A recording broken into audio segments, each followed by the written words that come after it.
صحابی آ رہے ہیں. حضور نے ارشاد فرمایا ام سلمہ پردہ کرو.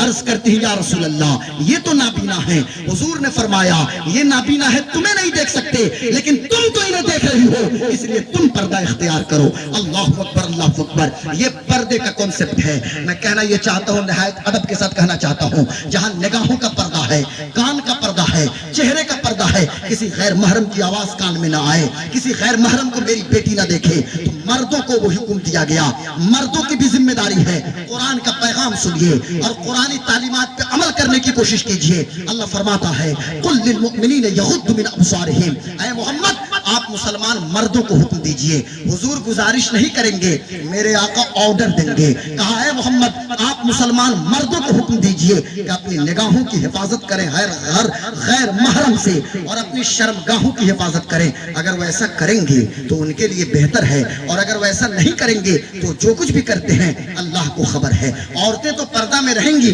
اور مردیں کیا, مردوں کی نگاہیں آوارہ ہو جائیں گی؟ نہیں نہیں, مردوں کی ذمہ داری ہے کہ مرد حضرات بھی اپنی نگاہوں کی حفاظت کریں. اب ایک نوجوان ہم سے کہنے لگا کہ غلام غوث قادری دیکھنے سے کیا ہوتا ہے, دیکھنے سے کیا فرق پڑتا ہے؟ میں کہتا ہوں ہاں ہاں دیکھنے سے بہت فرق پڑتا ہے. یہ سامنے ہائی وے ہے اور کسی کا ایکسیڈنٹ ہو جائے, ایک شخص ہے جس کے جسم پہ گاڑی چڑھ چکی ہے, خون کا فوارہ جاری ہے.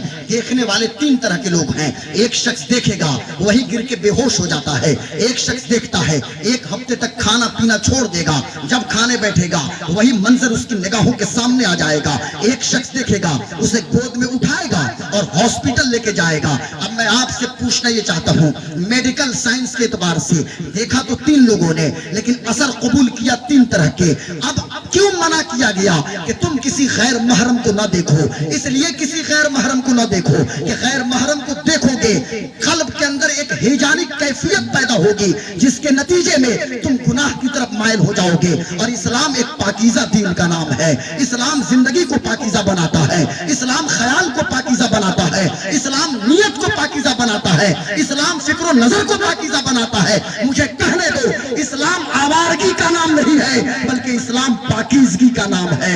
اسلام زندگی میں پاکیزگی چاہتا ہے, نیت میں پاکیزگی چاہتا ہے. تو اس دروازے کو بند کر دیا گیا, نگاہوں کو جھکا لو.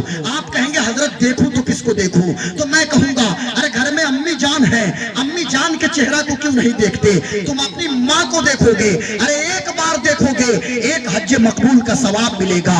دو بار دیکھو گے دو بار حج مقبول کا ثواب ملے گا. عرض کیا گیا یا رسول اللہ اماں بغل میں ہو, جتنی بار دیکھو, آقا فرماتے ہیں جتنی بار 24 گھنٹہ میں دیکھو گے اللہ تعالی حج مقبول کا ثواب عطا فرمائے گا. اور یہ نفل حج کا ثواب ملے گا. ہاں یہ ہمیشہ ذہن میں رہے, یہ فرض حج کی بات نہیں ہے, نفل حج کا. نہیں تو پھر تو حج کرنا لوگ چھوڑ دیں گے. 140 بار اماں کو دیکھ لیں تو حج کا ثواب مل جائے گا, نفل حج کا ثواب ملے گا. اور ان نگاہوں میں سبز گنبد کے جلووں کو بسائیے, قرآن کی آیتوں کو بسائیے. اور ہاں ہاں نکاح میں جلدی کیجئے, وقت یہ عمر ہو جائے فوراً شادی کیجئے. اور نکاح کو اتنا آسان بنائیے کہ زنا مشکل ہو جائے, لیکن ہم نے زنا کو آسان کر دیا, نکاح کو ٹف کر دیا ہے. میں کہاں سے مثال پیش کروں کہ حضور سرور کائنات صلی اللہ علیہ وسلم نے کیسے دلوں میں انقلاب آپ نے برپا کیا ہے.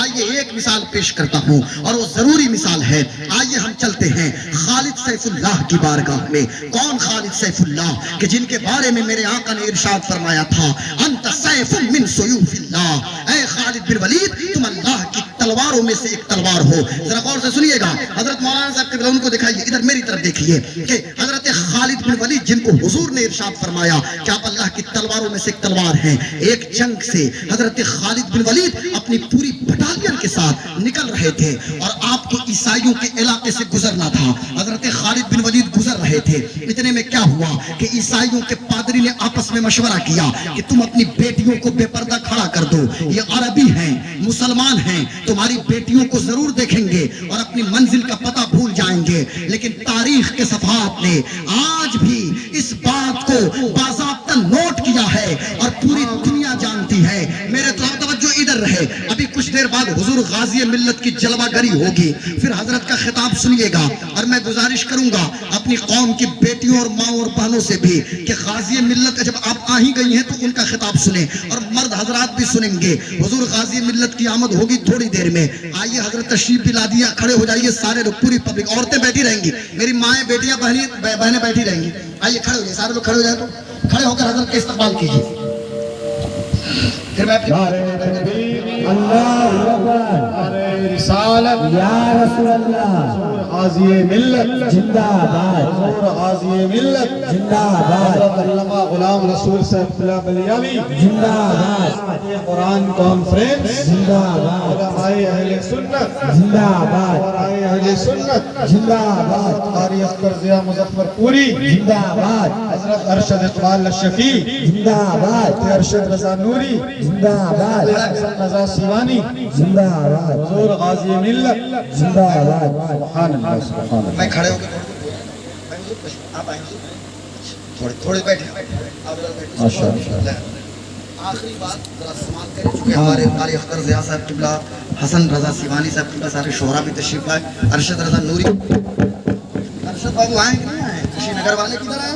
یہاں سے قریب ہے، کتنا کلومیٹر کا ہے؟ اچھا ماشاء اللہ. انجینئر ارشد اقبال صاحب، اچھا ماشاء اللہ. حافظ شاہد، یہ ارشاد صاحب قبلہ، اچھا ماشاء اللہ. نہیں خوشی نگر کا درود شریف پڑھیے. اللہم صلی علی سیدنا، بیٹا درود شریف پڑھو، بلند آواز سے پڑھیں بھائی درود شریف پڑھیے نا. اللہم صلی علی سیدنا و شفیعنا و مولانا محمد معدن الجود والکرم والہ الکرام و صحبہ العظام و ابنہ الکریم الغوث العظم الافخم الہمام و حزبہ اجمعین. اب ذرا توجہ کے ساتھ سنیے، بس آخری بات، اور پھر شعرا، پھر حضور غازی ملت تشریف لائیں گے. میں عرض یہ کر رہا تھا کہ اب ان لوگوں نے پلاننگ کی اپنی بیٹیوں کو بے پردہ کھڑا کر دو. یہ مسلمان ہیں، عربی ہیں، انہیں ضرور دیکھیں گے اور اپنی منزل کا پتہ بھول جائیں گے. لیکن میں کہنا یہ چاہتا ہوں کہ دنیا نے اپنے ماتھے کی نگاہوں سے دیکھا، آگے آگے حضرت خالد بن ولید ہیں، مصطفیٰ کی نگاہوں کے پروردہ خالد بن ولید، سیف من سیوف اللہ خالد بن ولید، حضور کے عاشق خالد بن ولید. آگے آگے حضرت خالد بن ولید ہیں، زمین پہ خالد کی نگاہ ہے، پیچھے ان کی پوری فوج ہے. جب وہ علاقہ پار کر گئے تو پھر ایک عیسائی پادری نے ایک شخص کا ہاتھ پکڑا، اور چونکہ اس کو بات سمجھ میں آئی کہ ہو سکتا ہے کہ دنیا کی اور حسین خواتین ان کی نگاہوں میں موجود ہو، اس لیے کہ حسن کی توہین یہ ہے کہ کوئی اس کی طرف دیکھے نہ، حسن کی توہین یہ ہے کہ کوئی ایک نگاہ غلط بھی اس پہ نہ ڈالے. اب چونکہ دنیا کے حسن کی یہ توہین ہے، مجھے کہنے دو میری قوم کے نوجوانوں اور مستقبل کی امانتوں کے امینوں، ایک شخص تھا وہ بھی خالد بن ولید، اور ان کی فوج بھی تھی. اللہ اکبر. زمین پہ نگاہ ہے. جب کسی شخص نے ہاتھ پکڑا اور کہنے لگا کہ بھائی بات سمجھ میں نہیں آتی، کوئی تو حسینہ ہوگی جو تم لوگوں کی نگاہوں میں ہوگی، کیا بات ہے تم نے ہماری بیٹیوں کو دیکھنا تک گوارا نہیں کیا؟ تو اس مسلمان نوجوان نے کہا، ارے سن ظالم، تم کس حسن کی بات کر رہے ہو، تم کس خوبصورتی کی بات کر رہے ہو؟ ارے ان نگاہوں میں تو محمد رسول اللہ کا جلوہ بسا ہے. اب کسی اور حسن کی ضرورت نہیں ہے، اب کسی اور خوبصورتی کی ضرورت نہیں ہے. سبحان اللہ.